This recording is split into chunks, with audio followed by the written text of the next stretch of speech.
বাঙালি খানায় সবাইকে স্বাগত জানাই। আপনারা তো অনেকভাবে নিরামিষ ফুলকপি আলুর তরকারি রান্না করেছেন। একবার আমার মতন করে সহজ পদ্ধতিতে আপনিও শিখে নিতে পারবেন ছোট ছোট টিপস সহ। তবে আজকে আমি এখানে নিরামিষ ফুলকপি আলুর তরকারি রান্না করব পোস্ত অথবা চাল মগজ বাটা ছাড়া। কিভাবে রান্না করছি চলুন সেটা একবার দেখে নিয়ে যাক ভিডিওর মাধ্যমে। আশা করছি আজকের ভিডিওটি ভালো লাগবে। সকল বন্ধুদের কাছে অনুরোধ করছি সম্পূর্ণ ভিডিওটি দেখার। এখানে আমি আগের থেকে একটা গোটা ফুলকপি নিয়ে নিয়েছি। ফুলকপিটাকে ছোট ছোট টুকরো করে কেটে নেব। আপনারা একবার স্ক্রিনের দিকে ফলো করবেন। 2 থেকে 3 মিনিটের মতন আমি গরম জলে ভাপিয়ে নিয়েছি। ভাপিয়ে নেওয়ার সময় একটা তেজপাতা আর বেশ কিছুটা লবণ অ্যাড করেছিলাম। অপর দিক থেকে আমি বেশ কিছুটা আলু আগের থেকে ভাজা বসিয়েছি। তবে রান্নাটি করছি আমি সাদা তেলে। হাফ চামচ লবণ আর হলুদের গুঁড়ো দিয়ে আলুগুলোকে বেশ একটু লালচে করে ভেজে নেব। তবে আপনারা আপনাদের পছন্দ মতন আলুগুলো ভেজে নিতে পারেন।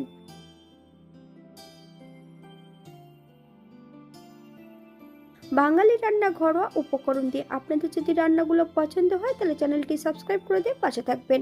পাশে থাকা বেলটি বাজিয়ে দেবেন, নইলে নিত্য নতুন রান্নার নোটিফিকেশন পাবেন না।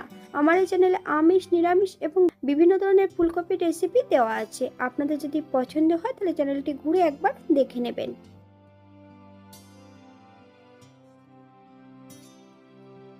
এই পর্যায়ে তেল থেকে সম্পূর্ণ আলুগুলো তুলে নেব। আপনারা এর থেকে কম বেশি ভেজে নিতে পারেন।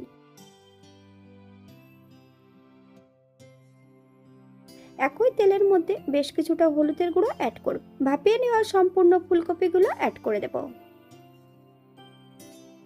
তবে ফুলকপি ভাজার সময় কিন্তু আমি এখানে লবণ অ্যাড করব না। যদি লবণ অ্যাড করা হয় তাহলে ফুলকপি থেকে নিজস্ব জলটা ছেড়ে দিলে তাহলে কিন্তু ফুলকপি ভাজার সময় সেদ্ধ হয়ে যাবে।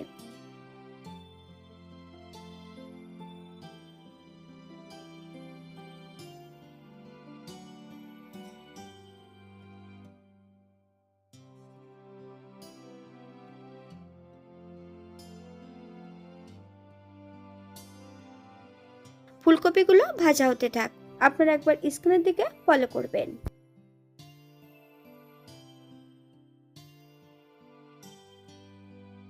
অপর দিক থেকে একটা কড়াইতে বেশ কিছুটা সরষের তেল অ্যাড করেছি।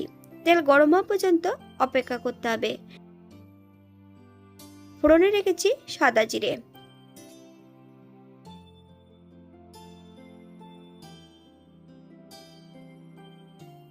ফোড়ন থেকে সুগন্ধ বেরোলে বেশ কিছুটা মশলা আমি আগের থেকে বেটে রেখেছি।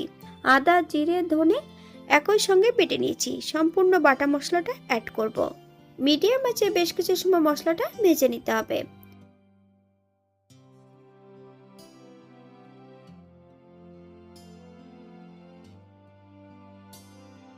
হাফ চামচ হলুদের গুঁড়ো, হাফ চামচ কাশ্মীরি লঙ্কার গুঁড়ো। আপনারা যদি পছন্দ করেন তাহলে পরিমাণে বাড়িয়ে দিতে পারেন।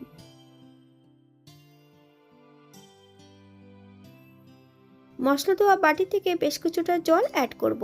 মশলা থেকে যতক্ষণ তেল না ছাড়ছে ততক্ষণ বেশ মশলাটা ভালো করে কষিয়ে নিতে হবে।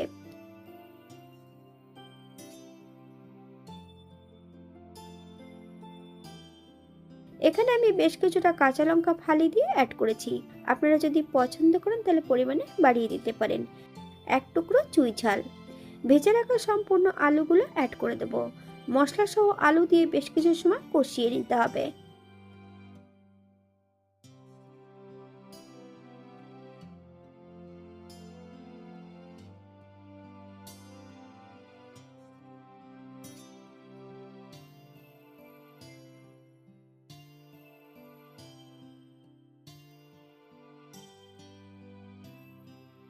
ভেজে রাখা সম্পূর্ণ ফুলকপিগুলো অ্যাড করে দিতে হবে। গ্যাসের ফ্লেমটা মিডিয়ামে রেখে আলু ফুলকপি সহ বেশ ভালো করে কষিয়ে নেব।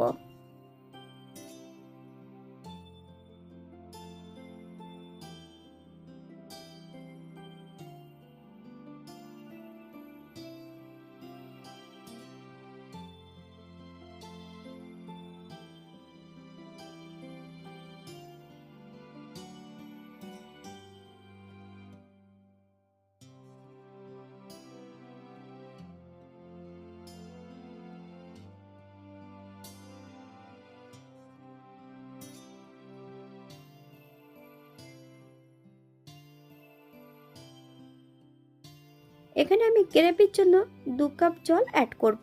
আপনাদের যতটা গ্রেভির প্রয়োজন আপনারা ততটা জল অ্যাড করতে পারেন।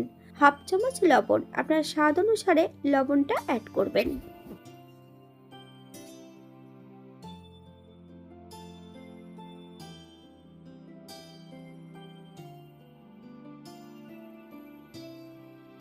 গ্যাসের ফ্লেমটা মিডিয়ামে রেখে 5 থেকে 7 মিনিটের জন্য ঢাকা দিয়ে রেখে দেব, অথবা যতক্ষণ সবজিগুলো সেদ্ধ না হচ্ছে ততক্ষণ ঢাকা দিয়ে রেখে দিতে হবে।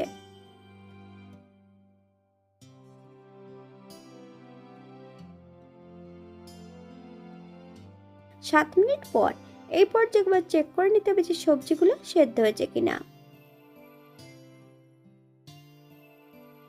হাফ চামচ গরম মশলা গুঁড়ো, আপনারা যদি পছন্দ করেন তাহলে পরিমাণে বাড়িয়ে দিতে পারেন। গ্যাসের ফ্লেমটা মিডিয়ামে রেখে বেশ কিছু সময় রান্না করে নেব।